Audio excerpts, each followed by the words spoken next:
Una sa lahat, dalawang lasing nagbugbugan sa Northern Samar. Armado pa sila. Ito pa ang isang lasing. Nagwalwal na angkas ng rider, tinali para hindi mahulog sa biyahe. Ang detalye ng mga balitang yan, abangan. Magandang gabi, Pilipinas. Sa Frontline tonight. Mga ninong at ninang na hindi magtatago ngayong Pasko. Sinuong ang traffic at humabol sa Divisoria at sa mga malls. Presyo ng mga pang Noche Buena, alamin. News 5 exclusive. Lalaking hindi nag-surrender ng 13th month pay sa misis, binato ng itak. Isa pang lalaki sa Laguna biglang binaril sa harap ng kanyang girlfriend. Sanggol, inabandona at sinilid sa pulang ecobag sa Malabon. Magkapatid na Erwin at Ben Tulfo nangunguna sa magkahiwalay na senatorial survey. Labanan ng mga Marcos at Duterte magkakaalaman daw sa 2025. Sa Frontline News Abroad, The Grinch, hinalughog ang bahay na may nakatagong cocaine. Isang inaresto. Sa showbiz, K-pop group na ITZY at P-pop kings and queens na SB19 at BINI magkakahiwalay na magpe-perform sa salubong sa bagong taon.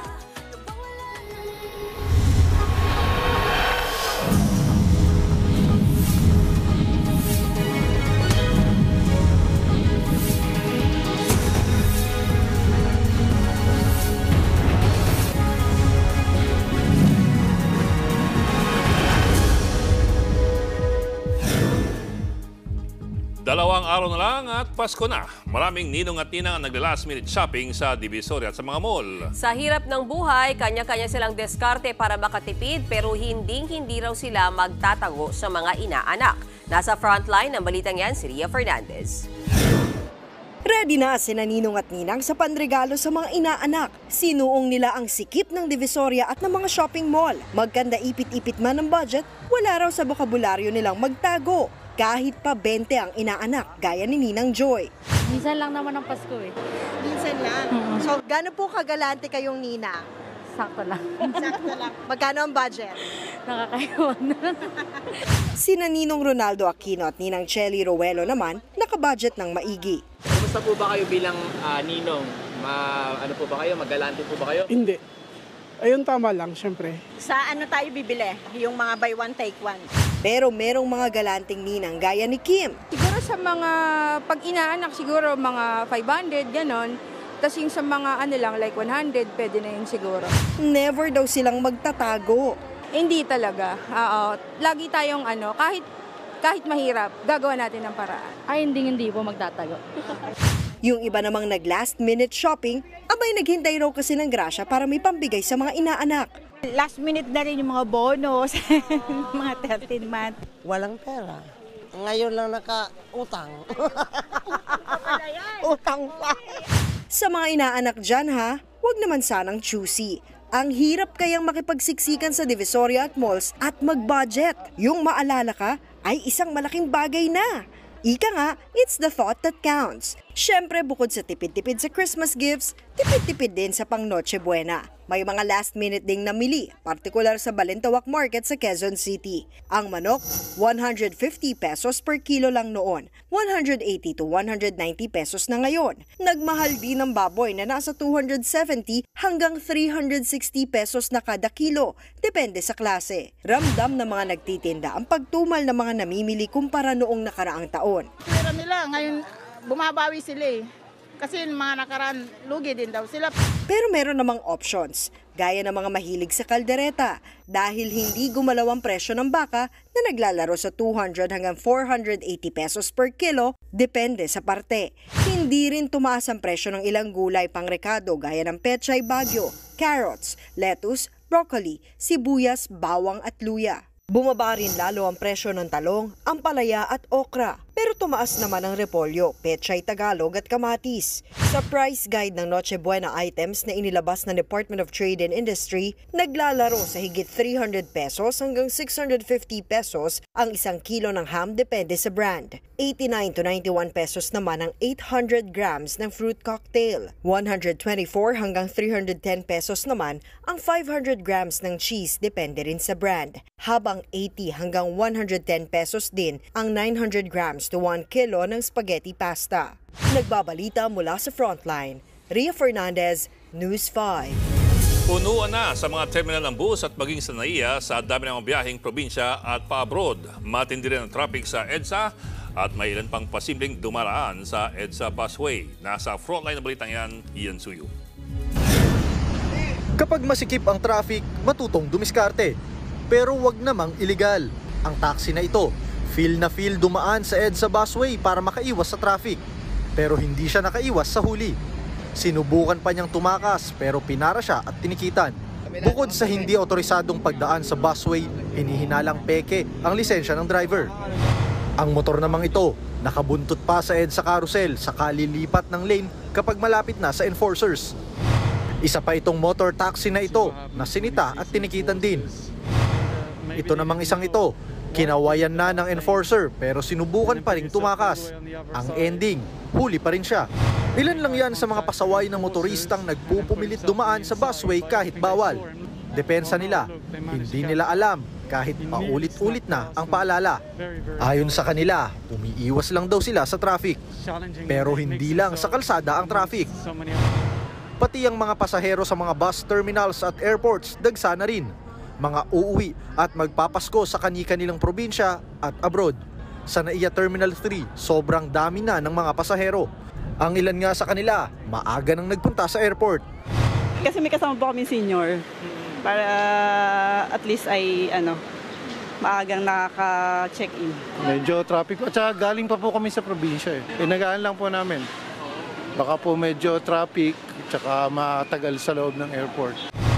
Habang sa PITX, blockbuster naman ang pila. Maraming pasahero sa sakayan hanggang sa waiting area. Fully booked na rin ang ilang biyahe pero marami pa rin ang nagbabaka sakali. Kung hindi kami makakuha ng ticket, walang magawa po. Talaga mag-stay kami dito na hintayin namin.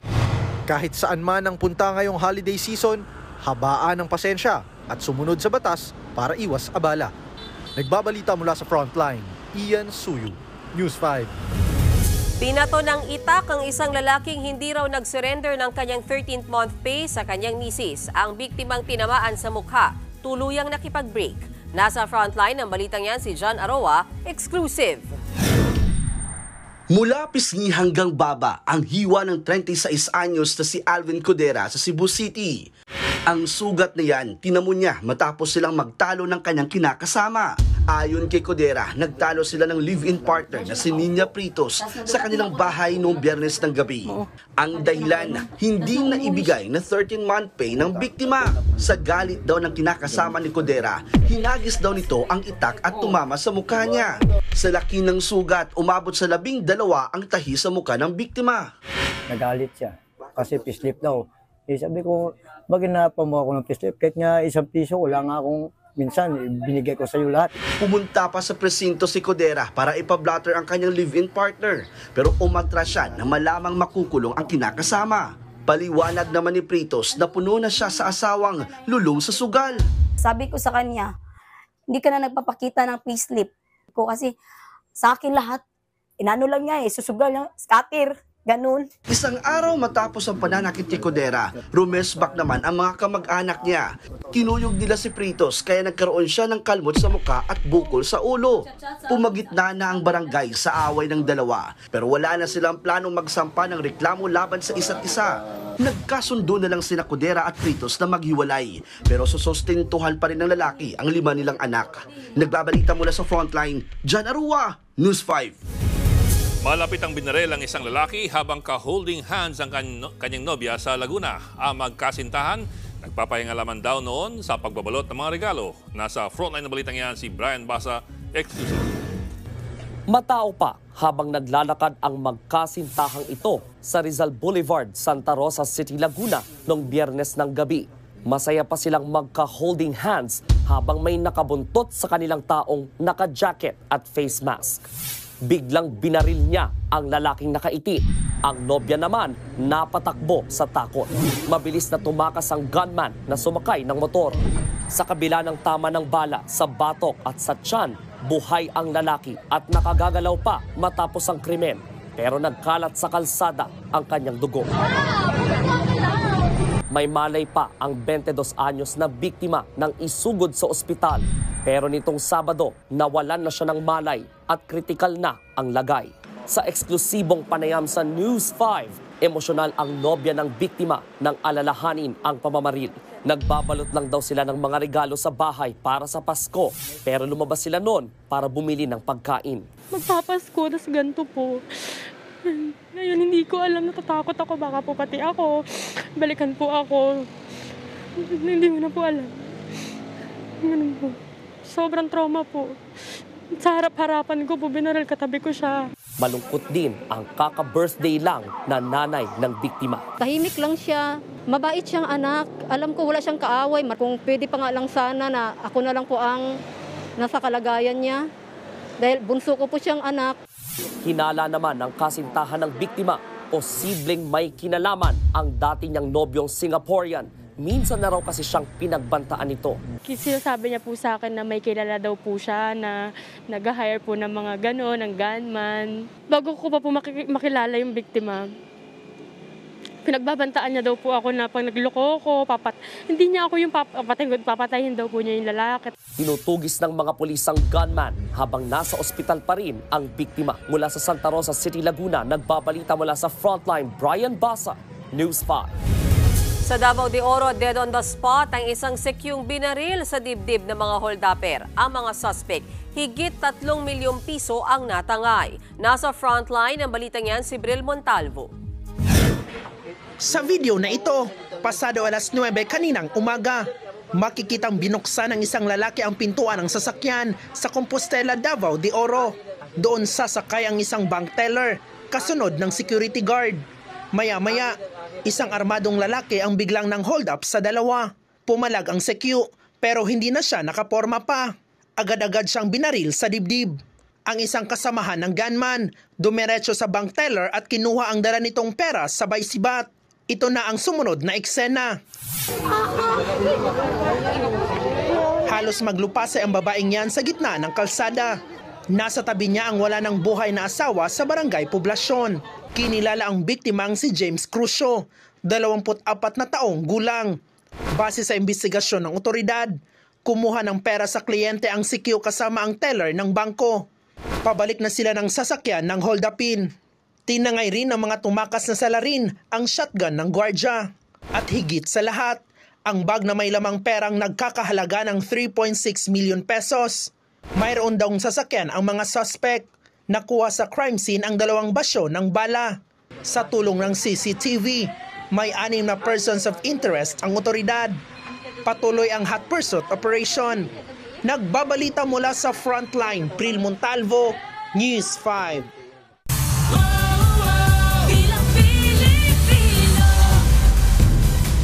Nangunguna sa mga senatorial surveys ngayon ang magkapatid na Erwin at Ben Tulfo. Kapansin-pansin ding magkahuwig ang resulta ng survey ng Okta at Pulsatia. Ang iba pang pasok sa Magic 12 ng surveys nasa Frontline report ni Maricel Halili. Sino-sino ang mga iboboto mong senador sa 2025? Sa ginawang survey ng Pulsatia, nangunguna sa pagkasenador sina ACT-CIS Representative Erwin Tulfo at dating Senate President Tito Soto. Sumunod sa kanila si Senador Bongo, kapatid ni Erwin na si Ben Tulfo, Senador Pia Cayetano at dating Senador Manny Pacman Pacquiao. Kasama rin sa Magic 12 kung sakali sina dating Senador Ping Lacson, Will to Win host Willie Revillame, Senador Bong Revilla, Makati Mayor Abby Binay at ang mga re-electionists na sina Lito Lapid at Presidential Sister Amy Marcos. Pasok sa rank 10 to 15 si Senador Bato de la Rosa, Las Piñas Representative Camille Villar at dating Senador Kiko Pangilinan. Nasa rank 16 to 18 naman ang mga dating senador na sina Gringo Unasan at Bam Aquino. Gayon din si dating DILG Secretary Benher Abalos. Isinagawa ang survey noong November 26 hanggang December 4. 2,400 ang respondents. Naglabas din ng kanilang sariling senatorial preferences survey ang Okta Research. At nangunguna pa rin dyan si Erwin Tulfo. Pangalawa sa kanya, ang kapatid niyang si Ben Tulfo na sinusundan ni Tito Soto, Senador Bongo, Bong Revilla at Pia Cayetano. Pasok din sa Magic 12 sina Ping Lacson, Senador Aimee Marcos, Manny Pacquiao, Lito Lapid, Francis Tolentino at Benher Abalos. Isinagawa ang Okta survey noong November 10 to 16 na nilahukan ng 1,200 adults at may plus-minus 3% margin of error. Para sa presidente ng Okta Research, mataas ang tsansa na manalo na sa pagkasenador ang magkapatid na Tulfo. Naniniwala rin siyang ang laban ngayon sa senatorial race ay nasa pagitan ng mga Marcos at Duterte. They have different alliances and support bases, so we don't know how it will play out, no? But certainly, there's a high possibility of this happening, given all the dynamics we're observing. Nagbabalita mula sa Frontline, Maricel Halili, News 5. Parehong bumaba ang ratings sina Pangulong Bongbong Marcos at Vice President Sara Duterte base sa Pulse Asia survey nitong Nobyembre. 2 percentage points ang ibinaba ng approval rating ni PBBM mula sa 50%, 48% na lang ito. Bumaba rin sa 47% ang trust rating niya. Mas malaki naman ang nabawas kay VP Sara. 10 puntos ang ibinaba ng approval ratings niya na nasa 50% na lang. Ang kanyang trust rating bumaba rin sa 49%. Iginagalang naman daw ng Malacanang ang resulta pero wag naman daw sanang ikahon sa mga survey ang scorecard ng administrasyon. Isinagawa ang survey sa gitna ng bangayan ng Pangulo at Vice at ang impeachment case laban kay VP Sara. Ayon sa isang eksperto, dapat nang ikabahala ang maagang pagbaba ng ratings ng Pangulo. Kung magtutuloy-tuloy daw ito hanggang 2025, maapektuhan nito ang mga pambato ng administrasyon sa eleksyon. Filipino, the midterm elections is always a testament both to the administration. So whether or not the public has the sabihin na natin the confidence to the president, makikita natin yan dito sa kakalabasan ng ating election.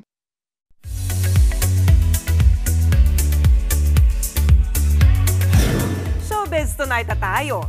Party mode si Anthony Jennings kasunod ng cheating issue nila ni Maris Racal.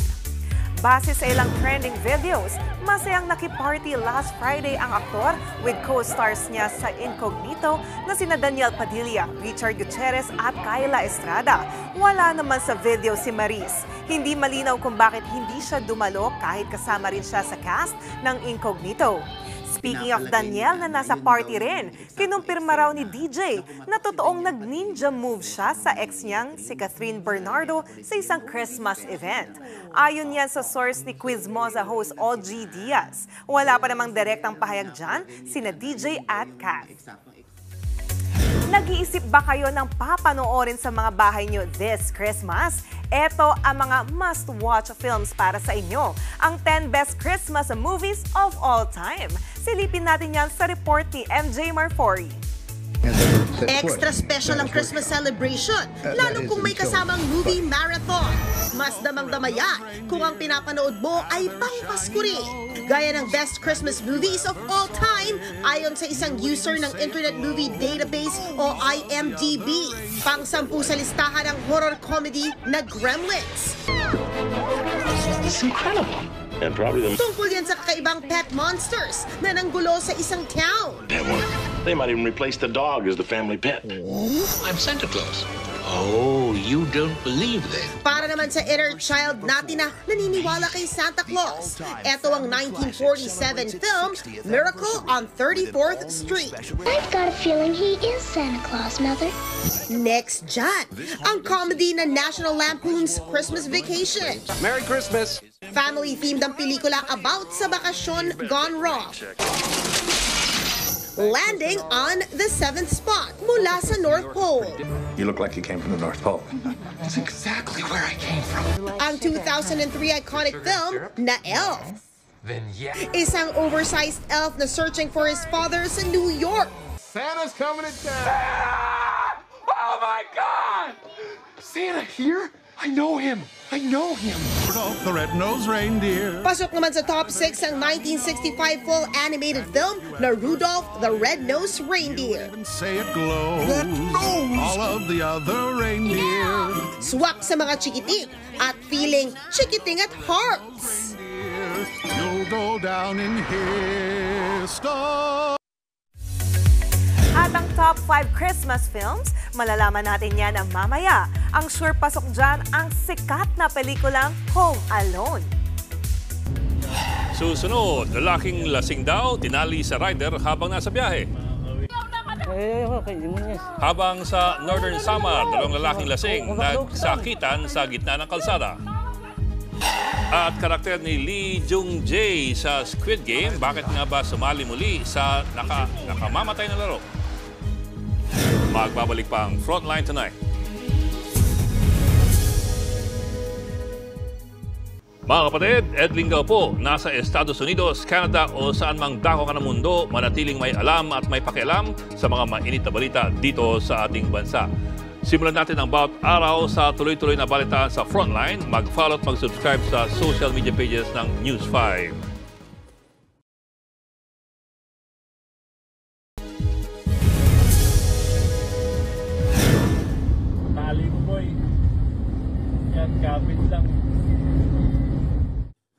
Sa pool sa viral video, ang lalaking yan na nakaangka sa isang motorsiklo, nakatali siya sa mismong rider ng motor habang tila natutulog.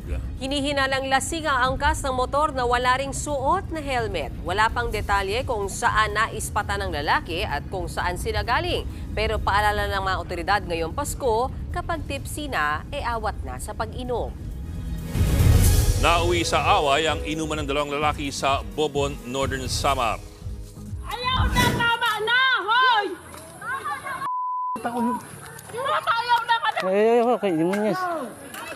na daw! Sa video, makikita ang dalawang lasing na naghahatawan ng itak. Ang isa sa kanila nakahigang pumapalag. Sugatan na pala siya sa ulo at sa leeg. Nagsisigawan naman ang mga tao sa kanilang paligid. Sa huli, natigil din ang sakitan nila. Dinala sa ospital ang sugatang biktima at kasalukuyan nagpapagaling. Hindi pa malinaw kung ano ang kanilang pinagawayan.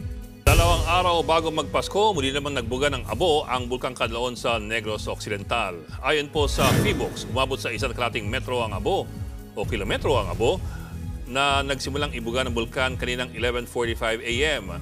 na ulit ang pagbuga pasado alas 8 ngayong gabi. Dulot po yan ng gas-driven explosion o pagputok ng bulkan. Iba yung pag-iingat dahil posibleng bumagsak ang abo sa mga lugar na sa hilagang kanluran at kanluran ng bulkan. Nanatiling nasa alert level 3 ang Canlaon Volcano. Samantala, magiging maulan ng bisperas ng Pasko sa ilang lugar dahil sa amihan at shear line o yung banggaan ng malamig at mainit na hangin. Ayon sa Metra, uulanin magdamag sa Kabikulan, Calabarzon at ilang lugar sa Metro Manila. Magiging maulan din sa umaga sa silangan ng Mindanao, pati na sa hapon sa Visayas.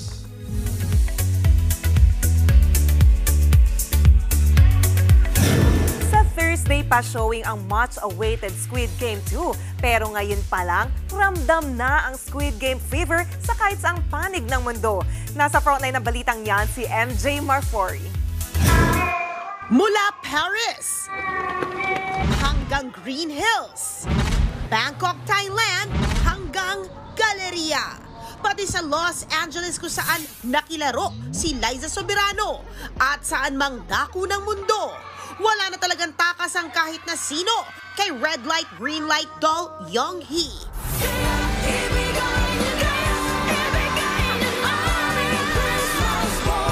Aba!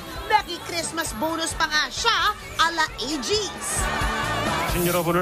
Hindi pa man pinapalabas ang Season 2 ng most watched show in the world na Squid Game. Sa isang pambihirang pagkakataon, nominado ito sa Golden Globe Awards para sa Best Television Series Drama category. Ang bida nga na si Lee Jung-jae, todo ang pagpopromote mula kay Jimmy Fallon hanggang sa atin sa News 5, kung saan eksklusibo natin siyang nakachikahan.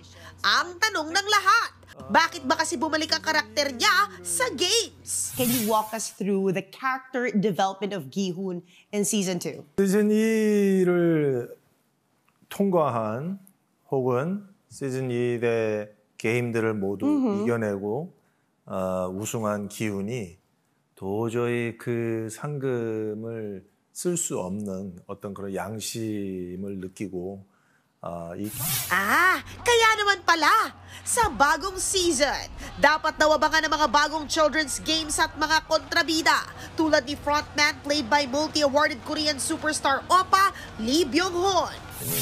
됐고 왜 그렇게까지 비관적인 인물이 됐는지 그리고 무엇 때문에 기훈과 Super sikat din sa Korea mga bagong set of players tulad na lang ni Big Bang former member Top, Queen of Tears at the Glory star Park Sung-hoon na trans woman sa teleserye, at heartthrobs na sina Im Shi-won at Kang Han-yoon.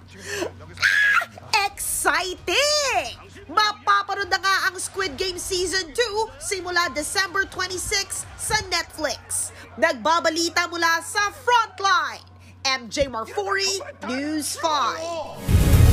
Susunod, babaeng natutulog sa tren sa Amerika, bigla na lang sinilaban ng kapwa pasahero. Pulis sa Peru, nag-costume ng The Grinch sa gitna ng operasyon kontra droga. At ITZY, BINI at SB19 tampok sa magkakahiwalay na New Year's countdown. Tutok lang mga kapatid dito sa Frontline Tonight.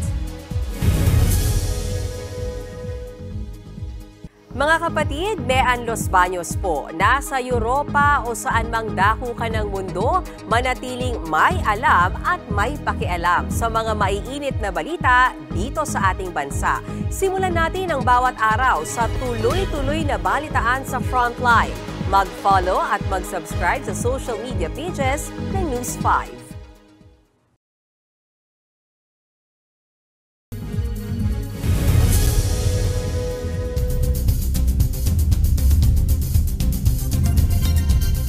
Patay ang isang babae matapos silaban habang nakasakay sa tren sa New York sa Amerika. Sa investigasyon ng New York Police Department, natutulog sa biyahe ang babae nang lapitan siya ng lalaki. Gamit ang lighter, sinilaban daw ng lalaki ang damit ng babae. Paghinto sa Brooklyn Station, tumakas ang suspect habang ang mga naka-duty na pulis gumamit ng fire extinguisher para apulahin ang nagliliyab na babae. Dead on the spot ang biktima. Naaresto na ang suspect. Iniimbestigahan pa ang motibo sa krimen. Sa Brazil, patay ang 10 mag-anak matapos bumagsak ang sinasakang eroplano sa Rio Grande do Sul. Sa drone shot, haligi na lamang natira sa establishmentong nabagsakan ng eroplano. Base sa investigasyon, unang sumalpok ang eroplano sa chimney ng isang gusali at second floor ng isang bahay bago ito bumagsak sa isang furniture store. Patay ang 10 sakay ng eroplano kabilang ang piloto. 17 naman ang sugatan doon sa crash site.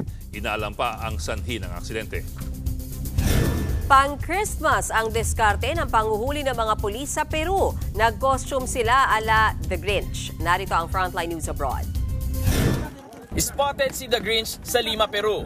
Tumatakbo, may dalang maso, saka biniglang pinukpok ang isang bahay. Sumalakay. Si The Grinch may mga resback na kapwa niyang pulis. Inaresto nila ang isang babaeng hinihinalang drug dealer. Mismong si The Grinch ang nagposas. Pagkatapos, hinalugog nila ang bahay. Bawat bahagi ng kama. Binulatlat pati ang hugis-pusong lagayan. Doon, nasabat ang mga cocaine at cash. Madalas tuwing Pasko ay nagko-costume ng mga Christmas character o superhero ang mga pulis. Gimmick nila yan para ipalaganap ang kanilang kampanya kontra iligal na droga. Nagbabalita mula sa Frontline, Dave Abuel, News 5.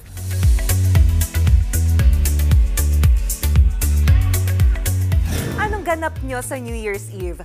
What if mag-concert? Gaya ng sa Nation's girl group na BINI. Para yan sa The Grand Countdown to 2025 sa Newport World Resorts. Kasama ng BINI sina Bamboo, Angeline Quinto at Jed Madela. 3,000 pesos ang pinakamurang ticket habang 25,000 naman ang super VIP. Makiki-countdown din dito sa bansa ang K-pop girl group na ITZY. Sa BGC naman yan sa Taguig. Libre lang yan na magsisimula ng 7 p.m. Sa Mall of Asia Seaside Boulevard naman magpe-perform ang P-Pop Kings na SB19. Ito naman ang malaking concert next year sa February 22. Ang nagbabalik na si Tae Young para yan sa kanyang The Lightyear Tour. Sa Sabado na magsisimula ang ticket selling na nagkakahalagang 4,000 to 16,000 pesos. Abangan, ano kaya ang best Christmas movie of all time? Uy, at ang nakakawaw na kastilyong gawa sa yelo, umiilaw pa paggabi. Tuloy-tuloy ang balitaan dito sa Frontline Tonight.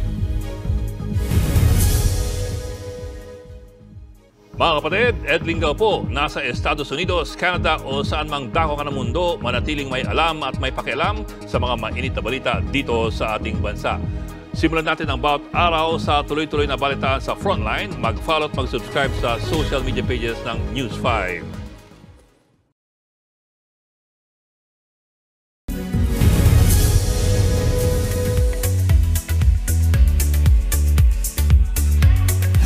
Home Alone, Die Hard o It's a Wonderful Life. Alin kaya dyan ang best Christmas movie of all time ng IMDb? Alamin natin yan sa report na to. Before Christmas, when all 2 days bago ang Pasko, kaya manood muna tayo habang naghihintay. Must watch ang classic comedy na A Christmas Story, ang 5th best holiday movie ng IMDb.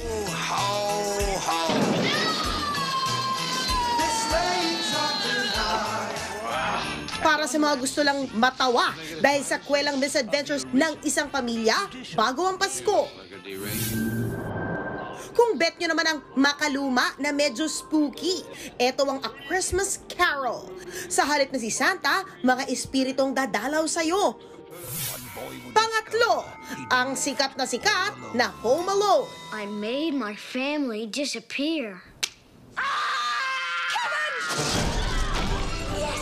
Small but terrible ang batang si Kevin laban sa dalawang nanloob sa kanilang bahay. You guys give up? Or you're thirsty for more? Home Alone, as they are. Kung aksyon at bakbaka naman ang hanap mo, ito ang Die Hard ni Bruce Willis. Now, the last thing McClane wants, is to be a hero. Set in a Christmas party sa LA, ang pelikula kung saan na-hostage ang mga tao. He's an easy guy to like. Come out to the coast, we'll get together, have a few laughs. And a hard man to kill. At ang best Christmas movie of all time, ang 1946 film na It's a Wonderful Life. Kwento ng isang frustrated businessman. I said I wish I'd never been born. At kwento ng what ifs kung hindi siya ipinanganak sa mundo. You have no identity. Oh, what do you mean, no identity? My name's George Bailey. Na may halong lessons kung gaano kaganda ang buhay. You really had a wonderful life. Don't you see what a mistake it would be to throw it away? Get me back! I don't care what happens to me. I want to live again. Happy New Year! Nagbabalita mula sa Frontline. MJ Marfori, News 5. At yan ang latest and hottest sa Frontline Showbiz tonight. Ako si Johnny Alipon. Happy Monday, mga kapatid.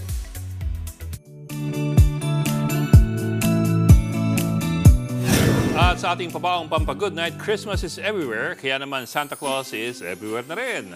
May Santa sa dagat at merong nagrarapel. Uy, sa mga namamasyal naman, very Instagrammable ang Ice Snow World sa China. Mapawaw sa report na ito.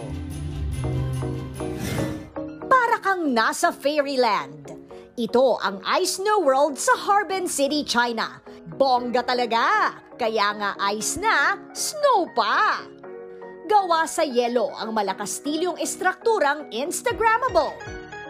Meron ding mahabang slide at may sliding pambata. Nakakawaw talaga, lalo na kapag gabi. Umiilaw ang mga yelo. Dito naman sa tubig, nagsama-sama ang mga Santa Claus na mapagmahal sa dagat.